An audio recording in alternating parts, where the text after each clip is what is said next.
Hello students, स्वागत है आप सभी का मेरे यूट्यूब चैनल जिसका नाम स्टडी पैराडाइज। आज की इस वीडियो में हम कक्षा 10वीं के हिंदी में कृतिका पुस्तक भाग 2 के अंतर्गत गद्य खंड में अध्याय 3, 4, 5 एवं 6 के इम्पॉर्टेंट वन लाइनर देखेंगे।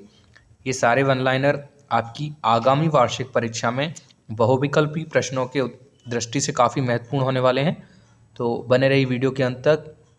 और यदि आपने मेरे चैनल स्टडी पैराडाइज को अब तक सब्सक्राइब नहीं किया है तो चैनल को सब्सक्राइब कर लें और बेल आइकन को ऑन करें ताकि आने वाले वीडियोस का नोटिफिकेशन आपको मिल सके।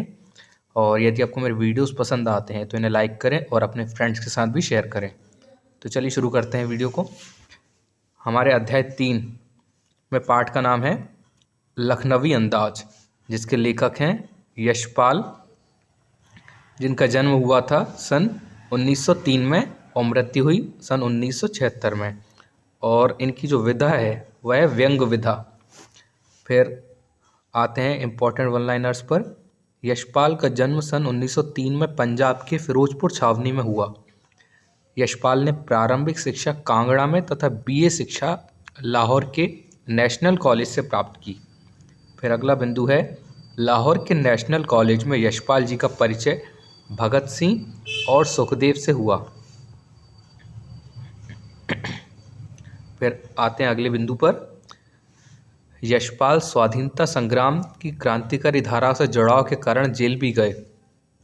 फिर अगला बिंदु है यशपाल की रचनाओं में आम आदमी के सरोकारों की झलक मिलती है तथा यशपाल यथार्थवादी शैली के विशिष्ट रचनाकार हैं। फिर अगला बिंदु है यशपाल के कहानी संग्रहों में ज्ञानदान, तर्क का तूफान, पिंजरे की उड़ान, वादुलिया, फूलों का कुर्ता उल्लेखनीय है। तो आप इनमें से 2-3 रचनाएं याद रखेंगे, ये नाम से पूछ ली जाती हैं। इसके बाद आते हैं अत्यंत महत्वपूर्ण वन लाइनर पर जो वर्ष 2023 में आ चुका है। झूठा सच, अमिता, दिव्या, पार्टी कामरेड, दादा कामरेड, मेरी तेरी, उसकी बात आदि यशपाल के प्रमुख उपन्यास हैं। तो यशपाल जी के मुख्य उपन्यास पूछे जा सकते हैं आपसे नाम से। इनके नाम से आप 2-3 उपन्यास याद रखें, जिसमें झूठा सच, अमिता, दिव्या, पार्टी कामरेड, दादा कामरेड, मेरी तेरी, उसकी बात। तो 2-3 याद रखेंगे तो नाम से अगर ये आते हैं कि यशपाल जी के कोई 2 प्रमुख उपन्यास लिखिए या कोई 3 प्रमुख उपन्यास लिखिए तो वहाँ पर आपको ये सुविधा रहेगी। अब आते हैं अगले बिंदु पर। लखनऊ का बालम खीरा प्रसिद्ध है। फिर लेखक यशपाल कनखियों से नवाब साहब की ओर देख रहे थे। अगला है लेखक यशपाल ने 2nd क्लास ट्रेन का टिकट लिया। फिर सफ़ेद पोश का शाब्दिक अर्थ भद्र व्यक्ति होता है। तो ये थे हमारे पार्ट 3 के महत्वपूर्ण वन लाइनर। अब आते हैं अगले पार्ट 4 के महत्वपूर्ण वन लाइनर्स पर। पहले देख लेते हैं इनके लेखक का एक संक्षिप्त परिचय। तो आपकी कृतिका भाग 2 पुस्तक में गद्य खंड के अंतर्गत पार्ट 4 है एक कहानी यह भी, जिसके लेखक हैं मन्नू भंडारी और जिनका जन्म हुआ था सन 1931 में और मृत्यु हुई थी सन 2021 में। और इनकी जो विधा है जिसमें ये लिखते हैं वह है आत्मकथा और गौण विद्या। फिर आते हैं महत्वपूर्ण वन लाइनर्स पर। मन्नू भंडारी का जन्म गांव भानपुरा, जिला मंदसौर यानी कि मध्य प्रदेश में हुआ। ये 2022 में इससे संबंधित बहुविकल्पी प्रश्न आया था, तो काफ़ी महत्वपूर्ण और याद रखने वाला वन लाइनर ही। फिर हिंदी कथा साहित्य की प्रमुख हस्ताक्षर मन्नू भंडारी की प्रमुख रचनाएं एक प्लेट सैलाब, मैं हार गई, यह सच है, त्रिशंकु जो कि कहानी संग्रह है, आपका बंटी, महाभोज जो एक उपन्यास है, इत्यादि हैं। तो इससे संबंधित बहुविकल्पी प्रश्न 2023 में आपसे पूछे जा चुके हैं, तो ये रचनाएं महत्वपूर्ण हैं, इन्हें याद रखेंगे आप।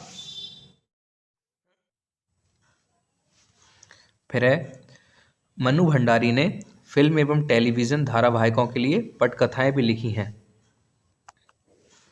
फिर अगला है मन्नू भंडारी की रचनाओं में स्त्री मन से जुड़ी अनुभूतियों की अभिव्यक्ति भी देखने को मिलती है। फिर मनु भंडारी के आंदोलनकारी व्यवहार से तंग आकर प्रिंसिपल ने उनके पिता को बुलाया। अगला है, जैनेन्द्र का सुनीता उपन्यास मनु भंडारी को बहुत अच्छा लगा। फिर मनु भंडारी के पिता रसोई को भटियार खाना कहते थे। रसोई को भटियार खाना कहते थे उनके पिता। अगला है, मनु भंडारी की बड़ी बहन का नाम सुशीला था। मनु भंडारी मूलतः एक कहानीकार हैं। फिर शीला अग्रवाल मनु भंडारी की हिंदी विषय की प्राध्यापिका थीं।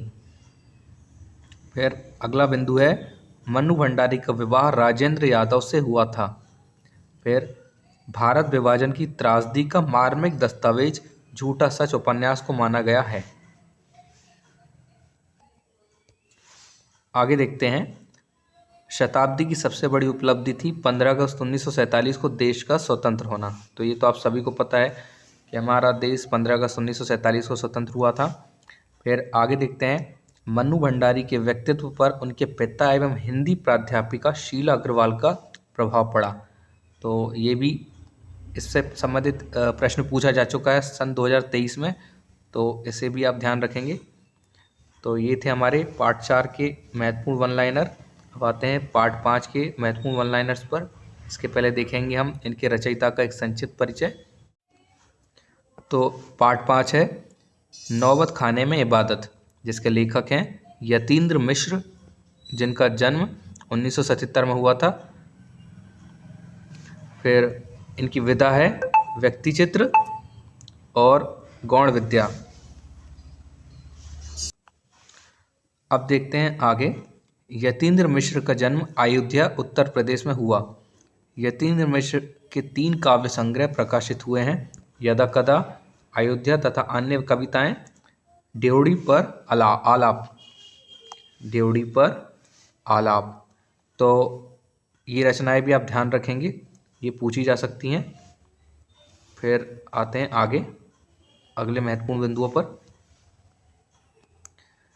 यतीन्द्र मिश्र ने शास्त्रीय गायिका गिरिजा देवी के जीवन और संगीत साधना पर एक पुस्तक गिरिजा लिखी।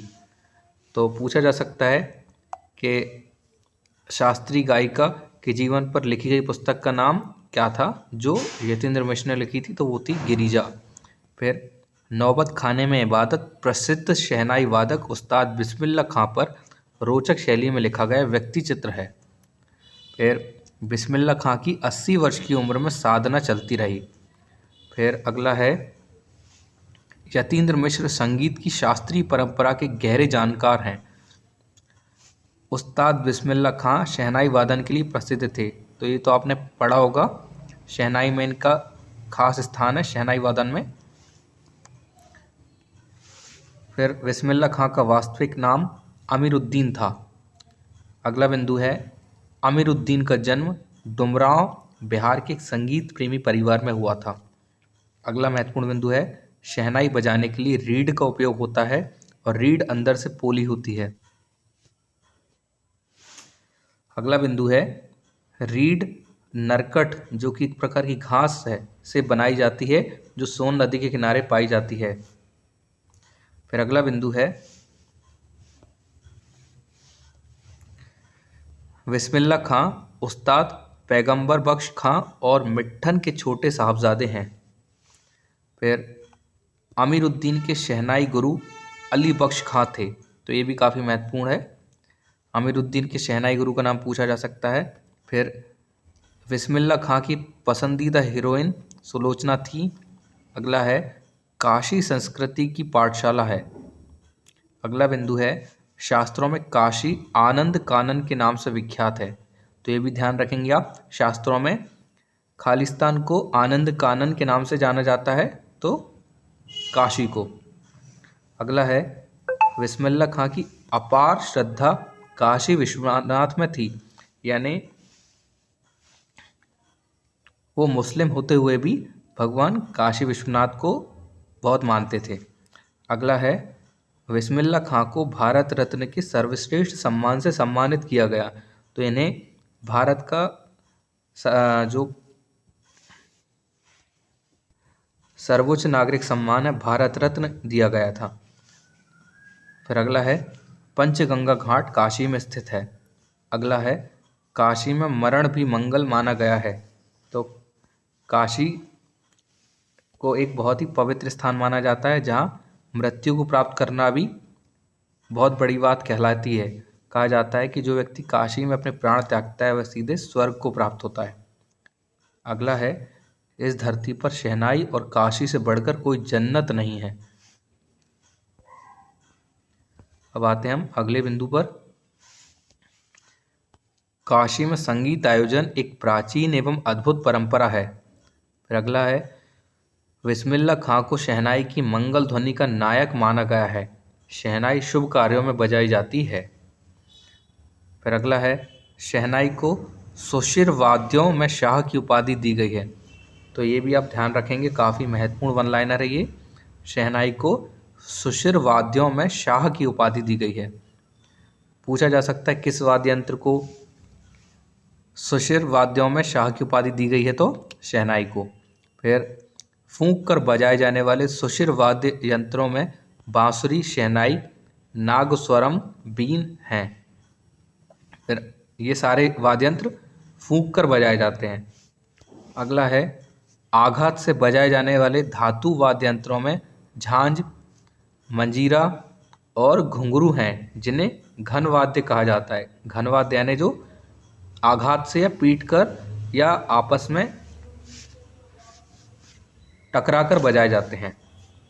फिर अगला है, चमड़े से मड़े अवनद्य वाद्यों में तबला, ढोलक, मृदंग आदि हैं। तो इन पर चमड़ा चढ़ा होता है जिसे हाथों की सहायता से पीटकर ध्वनि उत्पन्न की जाती है। इससे संबंधित महत्वपूर्ण प्रश्न 2022 में आ चुका है, तो ध्यान रखेंगे आप कि चमड़े से मड़े अवनद्य वाद्यों में कौन कौन है? तबला, ढोलक और मृदंग। फिर अगला है, डुमराव में भारत रत्न बिस्मिल्लाह खां का जन्म हुआ तथा शहनाई को बजाने में काम आने वाली रीढ़ के लिए घास भी डुमराव में पाई जाती है। तो ये बहुत बड़ा संयोग की बात है कि जहाँ से ये शहनाई की खोज हुई बनाने की, वहीं पर शहनाई को बजाने वाले इतने बड़े शहनाई के वादक भी वहीं से आते हैं। अगला है, बिस्मिल्लाह खां हिंदू मुस्लिम एकता के समर्थक थे। तो इससे संबंधित प्रश्न 2024 में आ चुका है। अब यहाँ पर पार्ट 5 के महत्वपूर्ण वन लाइनर्स की समाप्ति होती है। अब आते हैं हम गद्य खंड के अंतर्गत अंतिम पार्ट 6 के वन लाइनर्स पर। तो ये सारे वन लाइनर्स काफ़ी महत्वपूर्ण हैं। इन्हें आप वार्षिक परीक्षा में बहुविकल्पी प्रश्नों की दृष्टि से काफ़ी महत्वपूर्ण माने। आपको बहुत से प्रश्न इन वन लाइनर्स में देखने को मिलेंगे। हिंदी के साथ साथ मैं अन्य विषयों के वन लाइनर्स भी लाने वाला हूँ। तो यदि आपने चैनल को अब तक सब्सक्राइब नहीं किया तो चैनल को सब्सक्राइब जरूर कर लें और बेल आइकन को ऑन कर लें, ताकि आने वाले वन लाइनर्स की वीडियोस का नोटिफिकेशन आपको मिल सके। इसके बाद हम जो पिछले वर्षों के प्रश्न पत्र हैं उनके भी मॉडल आंसर्स लाएंगे। तो आपको इस चीज़ का ज्ञान अच्छे से होगा कि वार्षिक परीक्षा में प्रश्नों के उत्तर, जो मॉडल उत्तर माध्यमिक शिक्षा मंडल द्वारा दिए गए हैं, वो किस प्रकार से लिखे जाते हैं। तो बढ़ते हैं इसी श्रृंखला में अब आगे पार्ट 6 के वन लाइनर्स की ओर। अब पार्ट 6 है संस्कृति, जिसके लेखक हैं भदंत आनंद कौशल्यायन, जिनका जन्म हुआ था सन 1905 में और मृत्यु हुई इनकी 1988 में, और इनकी लेखन की विधा है निबंध। अब आते हैं अगले वन लाइनर्स पर। तो पहला वन लाइनर है, भदंत आनंद कौशल्यायन का जन्म पंजाब के अंबाला जिले के सोहाना गांव में हुआ था। फिर अनन्य हिंदी सेवी कौशल्यायन जी बौद्ध भिक्षु थे। उन्होंने देश विदेश की काफ़ी यात्राएं की तथा बौद्ध धर्म के प्रचार प्रसार के लिए अपना जीवन समर्पित कर दिया। फिर अगला बिंदु है, भदंत आनंद कौशल्यायन लंबे अरसे तक वर्धा में रहे। फिर भदंत की 20 से अधिक पुस्तकें प्रकाशित हैं। अगला बिंदु देखते हैं, भदंत की प्रमुख रचनाएं भिक्षु के पत्र, जो भूल ना सका, आह ऐसी दरिद्रता, बहानेबाजी, यदि बाबा ना होते, रेल का टिकट, कहाँ क्या देखा आदि हैं। तो 2-4 रचनाएं आप यहाँ से ध्यान रखेंगे, अगर नाम से पूछी जाती हैं तो आपको लिखने में सुविधा होगी। आते हैं अगले बिंदु पर, भदंत गांधी जी के व्यक्तित्व एवं कृतित्व से विशेष प्रभावित थे। संस्कृति निबंध हमें सभ्यता और संस्कृति से जुड़े अनेक जटिल प्रश्नों से टकराने की प्रेरणा देती है। फिर अगला बिंदु है, लेखक भदंतानंद कौशल्यायन ने सभ्यता को संस्कृति का परिणाम कहा है। फिर अगला बिंदु है, संस्कृति पाठ में न्यूटन को संस्कृत मानव कहा गया है।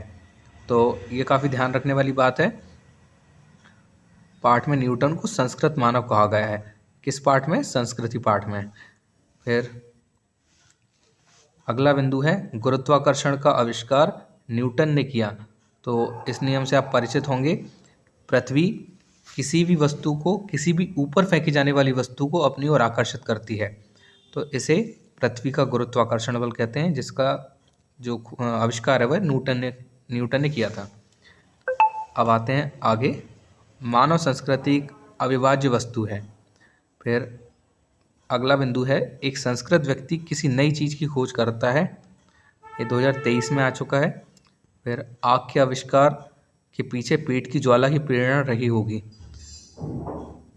अब आते हैं अगले बिंदु पर, भदंतानंद कौशल्यायन के बचपन का नाम हरनाम दास था। तो ये ध्यान रखेंगे आप कि कौशल्यायन जी के बचपन का नाम हरनाम दास था। तो यहाँ पर हमारे गद्य खंड के सभी पाठों के वन लाइनर्स की समाप्ति होती है।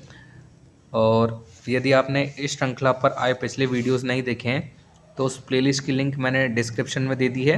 वहाँ से जाकर आप वन लाइनर्स की श्रृंखला में हिंदी विषय पर जो वीडियोस मैंने बनाए हैं अब तक, वो सारे वीडियोस आपको वहाँ से प्लेलिस्ट से मिल जाएंगे।